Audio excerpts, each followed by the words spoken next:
మత్తు వదలరా part 1 part 2 చిత్రాలతో ఆకట్టుకున్న దర్శకుడు రితేష్ రాణా ఆ రెండు చిత్రాల్లో కడుపుబ్బ నవ్వించిన కమీడియన్ సత్యాను హీరోగా పెట్టి తెరకెక్కించిన చిత్రం జెట్లీ. ఇంట్రెస్టింగ్ ప్రోమోలతో అంచనాలు పెంచిన ఈ చిత్రం ఈ రోజే ప్రేక్షకుల ముందుకొచ్చింది. మరి జెట్లీ ఆ అంచనాలను ఏ మేర అందుకుందో ఈ వీడియోలో చూసేద్దాం. మొదటిగా కథ విషయానికి వస్తే, ఒక మంత్రి అండతో 15,000 కోట్ల రూపాయల స్కామ్ చేసిన బిజినెస్ మ్యాన్ ప్రజాపతి అంటే అజయ్ తన బదులు మరో వ్యక్తిని ఇరికించి దుబాయ్కి పారిపోతాడు. కొన్ని నెలల తర్వాత స్పెషల్ ఆఫీసర్ రియా అంటే రియా శర్మ తన టీంతో దుబాయ్కి వెళ్లి ప్రజాపతిని పట్టుకుని తన ఎయిర్ లైన్స్ లోనే వెనక్కి తీసుకురావడానికి సిద్ధమవుతుంది. ఫ్లైట్ ఎక్కాక అనూహ్య పరిణామాలు చోటు చేసుకుంటాయి. అతడిని చంపడానికి కొందరు, తప్పించడానికి మరికొందరు ప్రయత్నం చేస్తారు. మరి ఈ ప్రయత్నాల్లో ఎవరు విజయవంతమయ్యారు? ఈ మొత్తం గొడవలో వేదవ్యాస్ అంటే సత్య పాత్ర ఏంటి? చివరికి ప్రజాపతి వ్యవహారం ఏమైంది అన్నదే మిగతా కథ.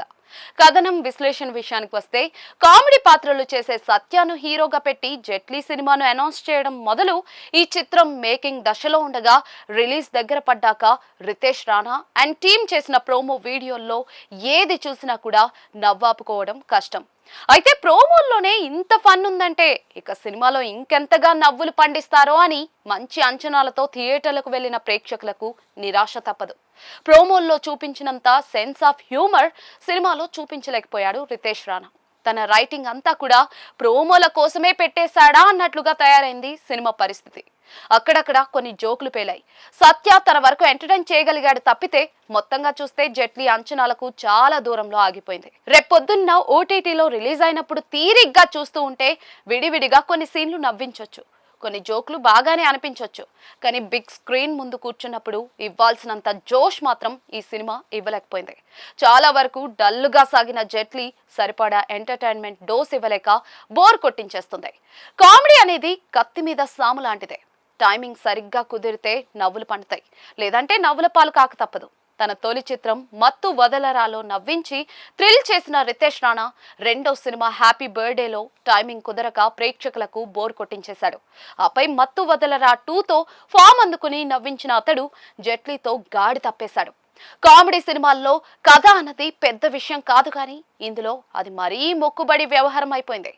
పేరుకు బోలెడన్ని మలుపులు ఉన్నాయి, కానీ అవేవి కిక్కిచ్చేలా లేవు. జెట్లీ సినిమా చూసిన వాళ్లను ఈ సినిమా కథ ఏంటి అని అడిగితే సమాధానం చెప్పడం కష్టమవుతుంది. అంత కన్ఫ్యూజింగ్ గా, నాన్ సీరియస్ గా కథను చెప్పాడు రితేష్ రాణా.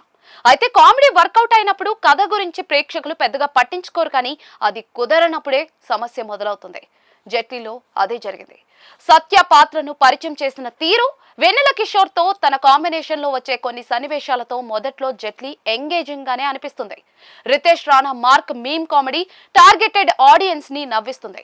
తనెవరో తనకే తెలియని స్థితిలో తనలో తాను మాట్లాడుకుంటూ సత్య పంచే వినోదం ఆకట్టుకుంటుంది. అలాగే పక్క వ్యక్తులతో సంభాషణలో భాగంగా తట్టిన పదాలతో పద వినోదం పూర్తి చేసే పాత్రలో వెన్నెల కిషోర్ కూడా కొంత నవ్వించాడు. ఒక పాత్ర పక్కకు తప్పుకోమని చెప్తూ మూ అంటే ఇంకో పాత్ర మూవ్ లేదు బర్నాల్ ఉంది అనగానే వెన్నెల కిషోర్ జబర్దస్త్ అని పద వినోదంలో రాసుకోవడం, ఇలాంటి సీన్లలో Ritesh Rana sense of humour కనిపిస్తుంది. అయితే అక్కడక్కడ ఇలాంటి కొన్ని మెరుపులు తప్పితే సినిమాలో కన్సిస్టెన్సీ మిస్ అయింది. విడివిడిగా కొన్ని ఎపిసోడ్లు సన్నివేశాలు చూస్తే ఫన్నీగా అనిపించిన కథా కథనాలు మరీ బలహీనంగా ఉండటం వల్ల ఒక సినిమాగా మెప్పించడంలో జెట్లీ విఫలమైంది. జెట్లీలో సత్య సహా ఏ పాత్ర ఏంటో అర్థం చేసుకోవడమే పెద్ద సమస్యగా మారింది. చివరి వరకు ఏ పాత్ర మీద ఒక అంచనాకు రాని విధంగా అన్నిటినీ అనుమానాస్పదంగా చూపించారు. చివరికి ఎవరి గురించి సరైన క్లారిటీ ఇవ్వలేదు. ఇక్కడ కన్ఫ్యూజన్ తప్పితే థ్రిల్ చేయడం ఏమీ ఉండదు. కామెడీ సినిమాల్లో లాజిక్ల గురించి ఆలోచించకూడదన్నది వాస్తవమే, కానీ ఇందులో కొన్ని సన్నివేశాలు మరీ విడ్డూరంగా అనిపిస్తాయి. కామెడీ కూడా పెద్దగా పండకపోవడంతో కథా కథనాలు, పాత్రలోని గందరగోళం, లాజిక్లు లేని సీన్లు ప్రేక్షకులకు విసుగు పుట్టిస్తాయి. ప్రథమార్థం కొంతవరకు ఎంగేజ్ చేసినా కూడా ద్వితీయార్థం పూర్తిగా నిరాశకు గురి చేయడంతో చివరికొచ్చేసరికి జెట్లీ ప్రేక్షకుల సహనాన్ని పరీక్షిస్తుంది. ప్రీ క్లైమాక్స్ ఎపిసోడ్ ఒకటి కాస్త పర్వాలేదనిపిస్తుంది. ముగింపు సన్నివేశాల్లో విషయం లేకుండా బాగా సాగదీసేశాడు రితేష్ రాణా. సినిమా ముగుస్తున్నా కూడా సత్య, వెన్నెల కిషోర్ పాత్రల తీరేంటో అర్థం కాని పరిస్థితి. చివర్లో ఒకప్పుడు చిరంజీవి డూప్ గా నటించిన రాజ్ కుమార్ను తీసుకొచ్చి సత్య పాత్ర గురించి విపరీతమైన బిల్డప్ ఇప్పించారు. అసలు ఆ సన్నివేశం ఉద్దేశం ఏంటో అర్థం కాక తలలు పట్టుకుని థియేటర్ నుండి బయటకు వచ్చే పరిస్థితి. మొత్తంగా చెప్పాలంటే హ్యాపీ బర్త్డే తరహాలోనే రితేష్ రాణా నుంచి వచ్చిన మరో మిస్ ఫైర్ ఫిల్మ్ జెట్లీ. నటీనటుల విషయానికి వస్తే జెట్లీని అంతో ఇంతో నిలబెట్టింది సత్యనే. తనకే సొంతమైన టిపికల్ కామెడీ టైమింగ్ తో అతను అదరగొట్టేశాడు. తన స్టైల్, మేనరిజమ్స్, కామెడీ టైమింగ్ ఆకట్టుకుంటాయి. I am the hero, done with comedy అంటూ అతను చేసిన హడావిడి నవ్విస్తుంది. తన గెటప్ కూడా బాగా కుదిరింది. వెన్నెల కిషోర్ పద వినోదం కామెడీతో కొంతవరకు నవ్వించాడు. కానీ తనను పూర్తిగా వాడుకోలేకపోయారు. విలన్ పాత్రలో అజయ్ బాగానే చేసినా కూడా తన పాత్ర కూడా అంతా బాగాలేదు. స్పెషల్ ఆఫీసర్ పాత్రలో రియా శర్మ పర్వాలేదు, ఆమె చూడ్డానికి బాగుంది, నటన కూడా ఓకే. తన పాత్రకు ఫరియా డబ్బింగ్ బాగానే కుదిరింది. గుండు సుదర్శన్ కామెడీ అయితే మాత్రం పండలేదు. శ్రీనివాస్ రెడ్డిని కూడా సరిగ్గా వాడుకోలేదు. కబీర్ సింగ్, దుల్హన్ బాగానే చేశారు. సాంకేతిక వర్గం విషయానికి వస్తే జెట్లీలో సాంకేతిక నిపుణుల పనితనం ఓకే అనిపిస్తుంది. పాటలు లేని సినిమాలో కాలభైరవ నేపథ్య సంగీతంతో కొంతవరకు మెప్పించారు. రితేష్ రాణా శైలికి తగ్గట్లే అతను ఆర్ఆర్.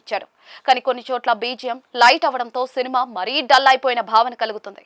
సురేష్ సారంగం ఛాయాగ్రహణం అయితే బాగానే ఉంది. విజువల్స్ ఆకట్టుకుంటాయి. ఆర్ట్ వర్క్ అయితే బాగానే చేశారు. నిర్మాణ విలువలు సినిమాకు అవసరమైన స్థాయిలో ఉన్నాయి. ఇక జయేంద్రతో కలిసి రితేష్ రాణా రాసిన కథలో పెద్దగా విషయం లేదు. స్క్రీన్ ప్లేతో మాయ చేయాలని చూసినా కూడా అది వర్కౌట్ కాలేదు. రితేష్ డైలాగులు మాత్రం ఆకట్టుకుంటాయి. తన రైటింగ్ టేకింగ్ లో తన సెన్స్ ఆఫ్ హ్యూమర్ కొన్ని చోట్ల కనిపించింది, కానీ అందులో నిలకడలేకపోయింది. సరైన కామెడీ సిచ్యువేషన్లు క్రియేట్ చేయకపోవడంతో రితేష్ తనపై పెట్టుకున్న అంచనాలను అందుకోలేకపోయాడు. చివరిగా జెట్లీ కుదిపేశాడు. రేటింగ్ 5కి 2.25 ఇవ్వచ్చు.